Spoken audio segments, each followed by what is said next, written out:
Well, good evening, everyone. Welcome to Flyer and Ice post game. I'm Dan Green, and with me is Nick Tosti and Nicky Nuts. Vance cannot make it tonight, so we've got the dual Nicks taking over tonight. So this game, I'm not going to lie, it was a nice win.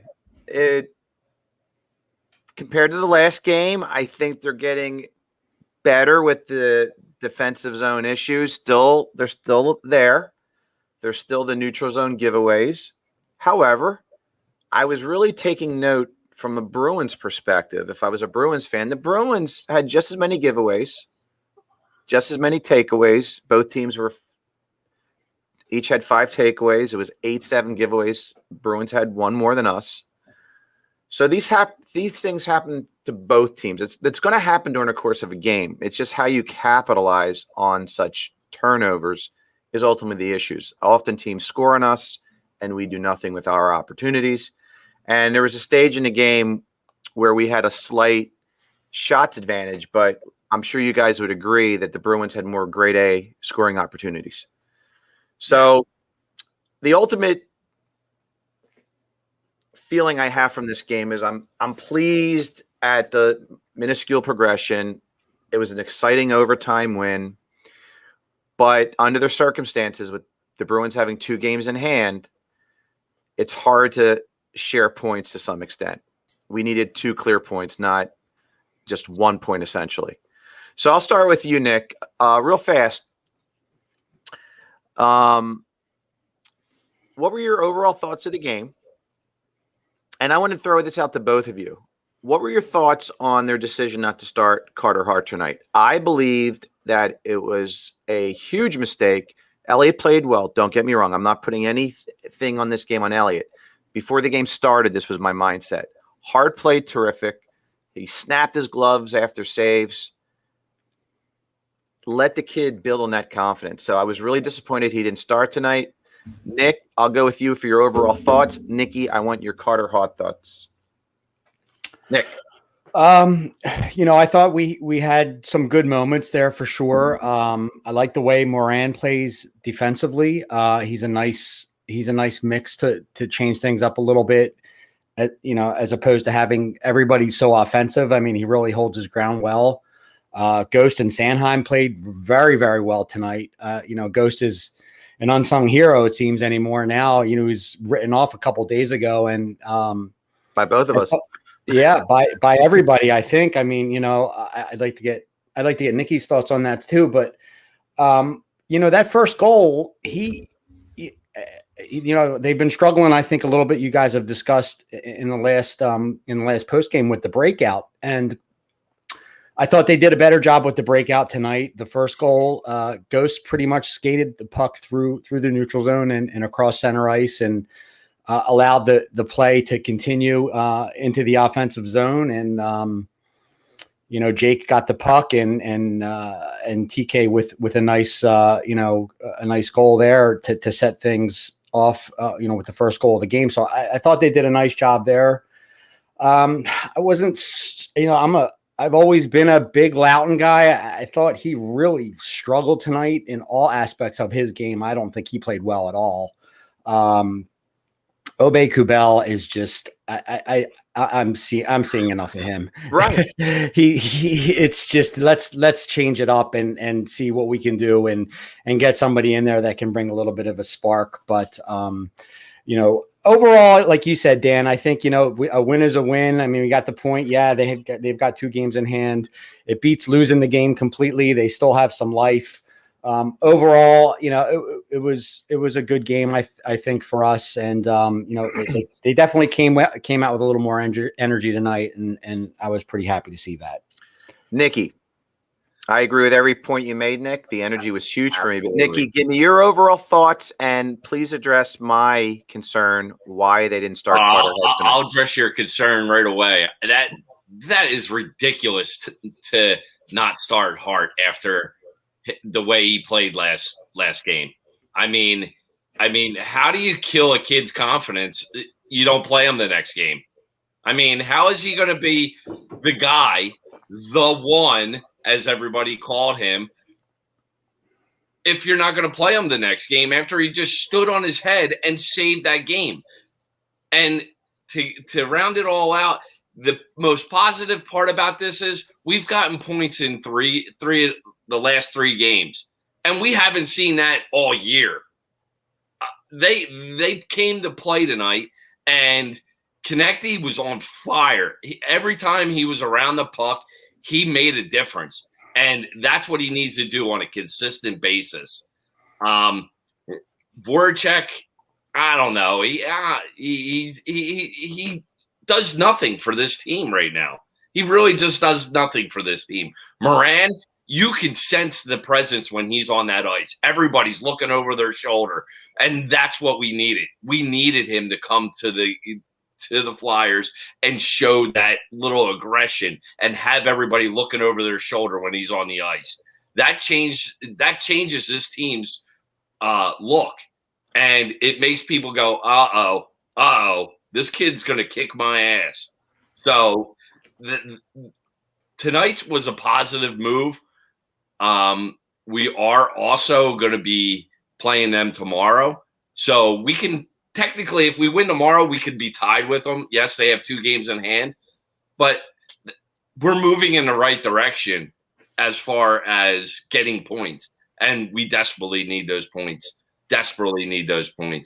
No, and I agree with you, and it was a shame in a way. I don't know if you guys saw that Pittsburgh-Boston game a few games ago, and I really – it's almost the equivalent of rooting for the Cowboys, right? I was rooting for the Penguins to beat the Bruins. We needed the Penguins to win that game because, let's face it, gentlemen, when you play the Penguins and the Islanders at this stage of the game, winning in overtime is a good thing because you're not going to catch them. Those points don't mean anything against those teams. So we needed the Penguins to beat Boston the other day, and Boston actually had a convincing, I believe it was like a 6-4 win. Yeah. But to your points, Nicky, I can't agree with you more. Isn't it funny when the fans often know more than management? How long have we been crying for some physical presence on this team? And Moran not only is addressing the physical presence, like you said, I think people are aware he's on the bench. And to Nick's point, he's playing solid defensively. He's staying within himself. Nick, you're more of the hockey aficionado on this. Explain the simplicity of what really needs to take place getting the puck out of your defensive zone. Forwards go to the boards. Just explain the simple outlet getting out of the zone, because that's where we struggle so much. Yeah.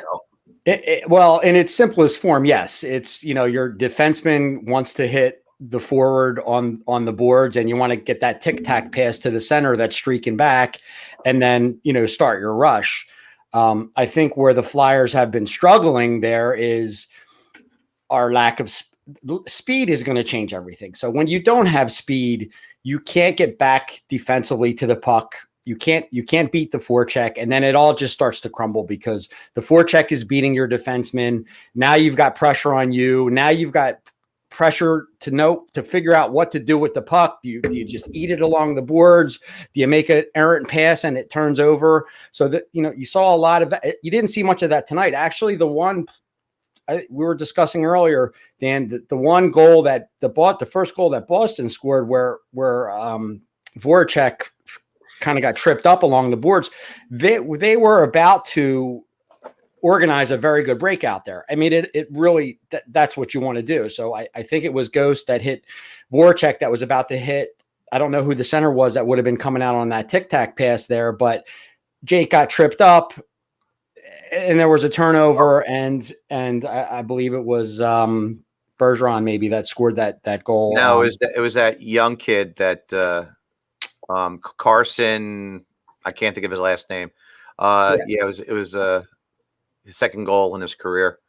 So, I mean, I don't really fault the Flyers too much on that particular goal. I mean, that was just, but when you, at the end of the day, when you don't have the same level of speed as your opponents do, you are at a disadvantage, no matter what your skill set is, no matter what your hockey IQ, no matter and so, we are struggling in that aspect of the game right now. Yep. And the Flyers need to do something about getting this team faster, moving into the next, into the end of this year. Well, not this year, but into next year. And hopefully Frost is going to change things when he comes back. I think, one of the notes I was making, and I agree with Nicky. I mean, Jake is just, he shows up great in the 3-on-3s, and that's awesome. That's all well and good. But man, his just regular shift play is there's so much left to be desired. I would not have him on the top 6 right now. No, I just, I was writing down some notes. I think obviously, GTK, Couturier would maybe be a nice mix up on that line, but I think Hayes has got to come back into that top 6 role. I know he's had his ups and downs and, this season, but a Hayes, Farabee, Reamer kind of a thing. And then hopefully next year Frost takes over somebody there in that spot, whether it's JVR spot or hopefully we get rid of one of those. Somebody's going to have to go, and you're going to have to bring up another young guy to start to create more speed and more of a dynamic situation at the top 6 level. But without a consistent top 6 on this roster right now, we're skating in mud. There's no all hoping about making the playoffs and beating this and going down the stretch and all that stuff. We've got some work to do. No, and where often the disparity in play is shown is the overtime. Now, to our credit, that was an even overtime. But when we played the Islanders almost play keep away with us. That's how much speed they have on the ice. I think the Islanders are head and shoulders above Boston as well. Well, the Islanders wait for everybody to make a mistake, and then they just kill you. Yeah, but I mean, and let's face it, Boston is a very top-heavy team. They rely so much on Bergeron, Marchand, and Pasternak. And Pasternak, would you agree, was virtually invisible tonight? Other than a few moments, a power play, he was not the threat on the ice that he was in past games against us. I mean, for crying out loud, he scored consecutive hat tricks against us. So, but he was not. So that either shows me he had a letdown game or they D'd him up really well. Your thoughts on that, Nick? Absolutely. Again, to Nick's point, Moran's presence is not to be underestimated right now. He's a big, intimidating guy that understands defense and he knows where to be, which is, with a young core that's so offensive minded, you bring in a guy like that. And I think he had a lot to do with shutting down Pasternak. I mean, but for sure, I thought they definitely held him in check. He looked like he was a little intimidated at times. I'm not sure what was going on with him, but for a superstar player like that, just to be, like you said, invisible. Yeah, I was surprised, and it was a big part of why I think they were able to hold Boston to just 2 goals. No, so they either did something strategic to shut him down. I mean, essentially, Bergeron was the main guy that stood out of the big 3. So real fast, I want to thank Adam as always for checking in.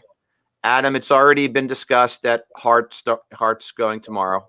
It was announced before the series started.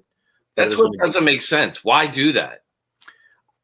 Well, listen. I mean, the kid doesn't. He's 20. He's 22 now, right? I mean, so, yeah. It's not like he needs his rest. Let him play. I mean, you're spot on. It drives me bonkers what they're doing to that kid. And I truthfully don't think his confidence is going to be discouraged over missing one game when they told him he's going in the next game. Because these guys know they're not playing consecutive games. Right. But that was a moment to ride the kid after he finally showed something. Yeah, give him something. That was my only point. Who knows? They might have blown him in the locker room with compliments and he was okay with, going the next game. We want you at home in front of our fans. Who knows what they told him? But I would have gone with, let's ride this kid's confidence. And honestly, if he had a lights out game tonight, I would have wrote him again tomorrow. Yeah. The best thing that you can do is have him play in an away game. I mean, there's nothing more that gives you more confidence than kicking ass at away games. And it drives me bonkers that they just keep playing with this. And let the kid ride him until he dies. I mean, and to Vance's point the other night, the true hope you have, if you have any, is if he plays like Kudobin did down the line for Dallas, right? Yeah. You get that amazingly hot goaltender, and it's going to be Hart instead of Elliott. How's he going to get hot if you're not playing him? I mean, that's how's he going to get hot if you're not playing him? Never. He's never going to do it. That's the answer. So to address Adam's question, are the Flyers starting to right the ship in the right direction? From a perspective of those 6-1, 9-0 type games, yes. Have we seen a game lately where they just won the game 5-1? Boom, bang, boom, done. No. I mean, a team that turns the tide, they come out against any particular team and they win the game 5-1. End of story. Every game is a nail biter, a scratch and claw, essentially a comeback game. I think tonight was our first game. Nicky, you can help me with this. When was the last time you remember us scoring first? So, I mean, we took the lead, and I can't remember. Right. So, by the last two games being close and both going to overtime, one of which we won, yeah, against credible teams, yeah, the tide is slowly turning. But I go to the cliche, too little, too late, in my opinion. The trade deadline is April 12th. If we don't win convincingly the next two games, they're still not selling me on anything. So that's where I stand. So I'll go to Nick and then Nicky. Nick, if the Flyers come out with 4 points the next two games and play solid, does Fletcher have to be reactionary and be a buyer? Or does he have to be level-headed and still see the big picture? What are your thoughts on that? Again, I just don't see how this team, from an offensive standpoint, can separate themselves from some of the better teams in our division and put themselves ahead talent-wise and be a favorite, or be a team that can contend to go deep this year. I offensively, we're very inept offensively. There's too many holes. There's too many problems right now. We're not only are we not deep, we don't have superstars. We don't have snipers. We don't have puck handlers. We don't have cohesive play. There's a lot of problems offensively with this team right now that I don't see getting better with one or two trades, because you're gonna, if they're buyers at the deadline, what are they giving up and to get what? So I think they're going to be sellers even if they win two out of their next three out of their next four. I just see them either sitting pat or selling off. It's hard. It's hard, Dan. They're just we're not an offensive powerhouse right now. We're not even close. I mean, there's just nobody on this team right now. You can't put three players together on a top line on this team and say, "Oh my God, this is one of the top 10, one of the top 15, top 20 lines in all of hockey." Where are we going with that? Well, the thing that we used to hang our hat on, and this is where Vance and I were actually excited at the beginning of the year, and perhaps you guys were as well. And I've said this, and I always had the caveat at the end. My concern, though, is in crunch time in the playoffs, and I'll get to my concern after I finish the sentence. We always talked about how this team had three damn good lines. We have a bunch of damn good players, just no great players. And that was my concern when crunch time in the playoffs started. Who was going to be that Pasternak, that Barzell that was going to undress you and take over the game himself? We don't have players like that. As I always tell Vance, we have to work so damn hard to score goals. So back to the trade deadline, the only kind of trade I would make, Nick, and Nicky, you'll give me a response to this, is a guy that's under contract that might be a little older, but it still has plenty of time left in the NHL. And if you have to give a prospect or draft capital away for that player, I don't want a rental. I don't want a stupid Adam Oates trade from yesteryear, if you know what I mean, where we gave up 3 number 1 draft picks to a guy that was a free agent who you knew he wasn't going to sign with you when the year was over. So that's I don't want stupidity. Okay, I want a smart trade, and they're going to make a trade. It's got to be a guy that's under contract, not a rental. Nicky, I think you got to add by subtraction. I really do. I think you have to start selling some of these contracts and taking a hit right now. I don't think we have a future in the playoffs right now. I think if we did get to the playoffs, again, it's hockey playoffs. Anything can happen. But, I mean, you saw that goal that Bergeron had. I mean, what is that defense called? I mean, like – there's nobody. Like all 4 players, other than the one guy that kind of was late on him, was looking every other direction. Yeah, the box collapsed. It did, and that was Loughton. That was Loughton again there. Yeah. Yeah, you got to know he's there, and if he didn't score, it was going to be the other guy that was right there on the corner of the whole goal. I mean, that defense is terrible, terrible, terrible, terrible. Well, it's the penalty kill, and it's been a pretty much a, I think with the exception of last year, it's been an issue for like 3-4 years. They're just mediocre on the penalty kill. And their bigger problem is power play. Well, but that particular instance was a penalty kill. So you're right, but I think their bigger problem is the power. Well, right. One of their power plays tonight was almost disastrous. They were given like 2 short-handed opportunities within like 30 seconds of each other. And I believe the one power play where they scored Couturier's goal, it was really after a uneventful power play. It was like towards the end. Yeah, so, that was the second power play unit was out there. The first unit did absolutely. I mean, they were non-existent. Yeah. I don't know what Giroux was. They were awful. But I think that second unit has been playing a pretty decent power play. I mean, they're not your speed guys, but they're smart and they're somewhat skilled. I mean, you had Hayes, Reimer, Patrick, Couturier.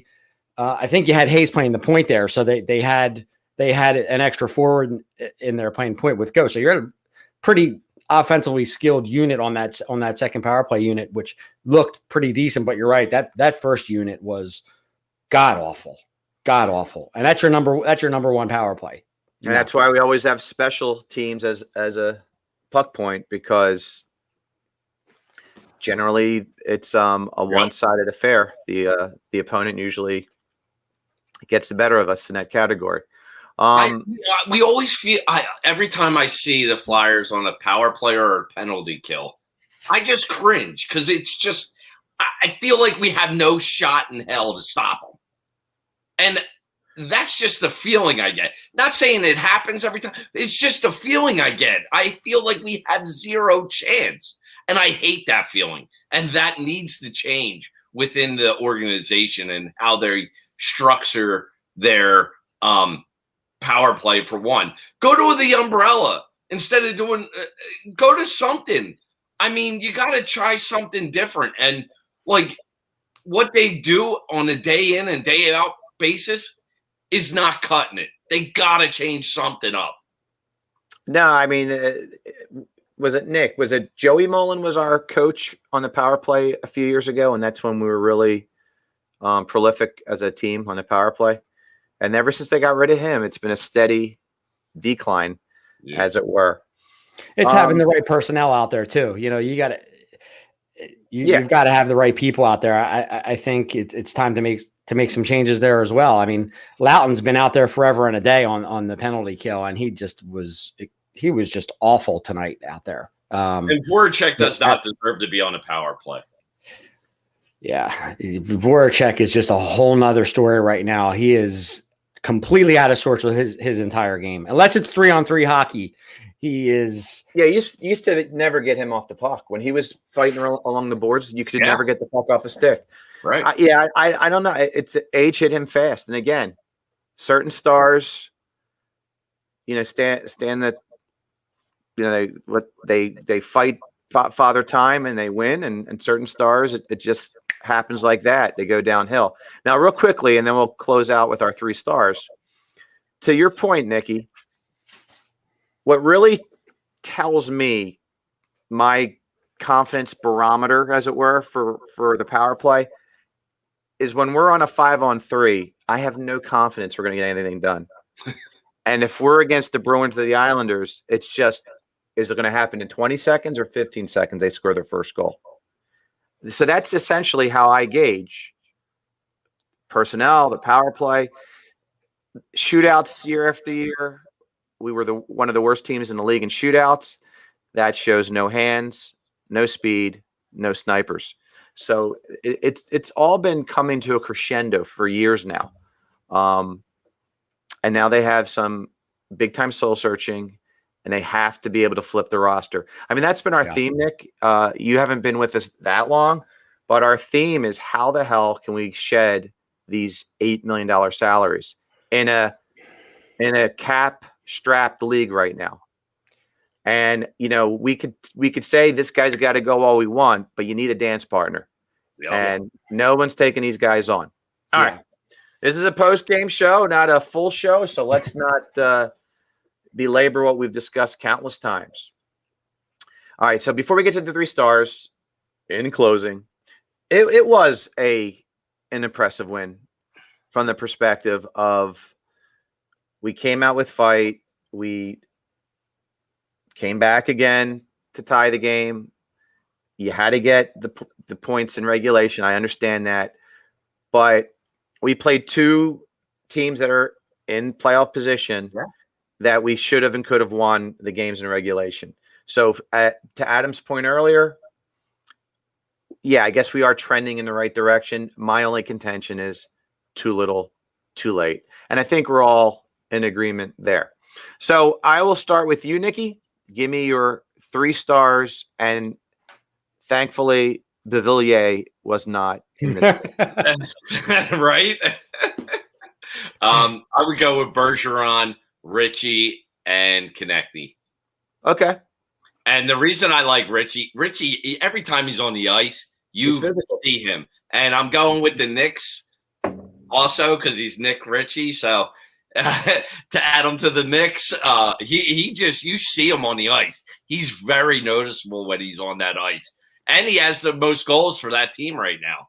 So no, he doesn't. No? Nick Ritchie? No, he's like 4th. I thought he had 10. I thought he had like 20. No. Really? The big 3 are head and shoulders above everyone else. Nick Ritchie has 10 goals, but he's fourth highest goal scorer in the team. But he's a damn good player, Nick. I'd love to have him on our squad. He's a gritty, hard to play against player who he destroyed Braun in the corner. That was a hell of a hit. Legal too. Oh, absolutely. But the refs suck tonight. The refs suck tonight. I'm sorry. Like you said, do you want our team on the power play? No, but the refs suck tonight. They absolutely suck tonight. Well, they made a call after a fan reaction. It was like a delayed call. Anaheim got can opener, and you heard Jonesy say it, and they called nothing, and then they blow the whistle. For what? Why? Because they thought the kid was dead. They thought he was dead. That's why they blew the whistle. Call the penalty. He literally opened them up, and you got to call that. It's just that was. That's the second time. That's the second time we've been can opener. Remember that center ice face off? Yeah. I think they threw Lawton on his head, right? Yeah, absolutely. All right. Phillies are up 5-3, ladies and gentlemen. And nice. Came here, they were down 2-0. All right. So, Nick, who are your 3 stars? I went with TK, Bergeron, and Sanheim. TK, Bergeron, and Sandheim.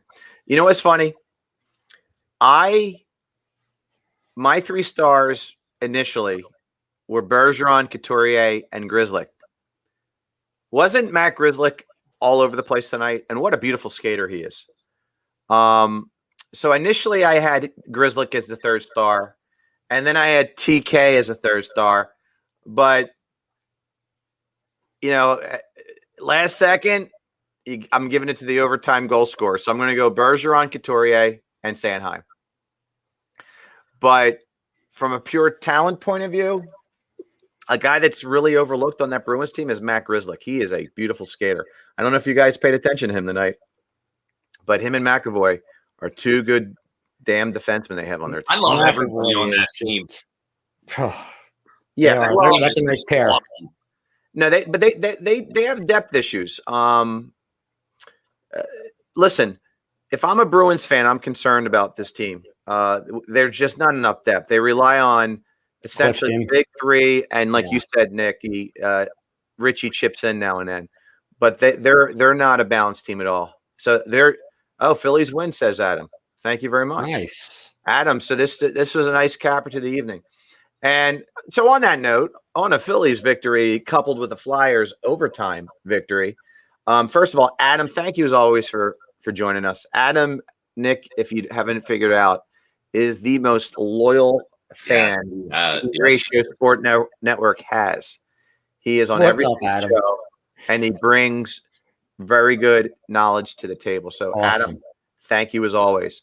So on behalf of the Nick brothers, I am Dan Green. Please follow us on all socials.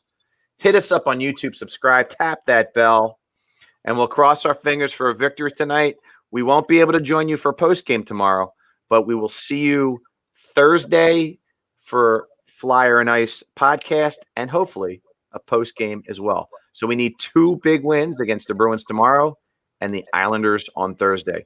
So as always, good night, good hockey, everyone. Stay safe out there. See you. Nice meeting you, Nick. Nice meeting you. Take care, guys.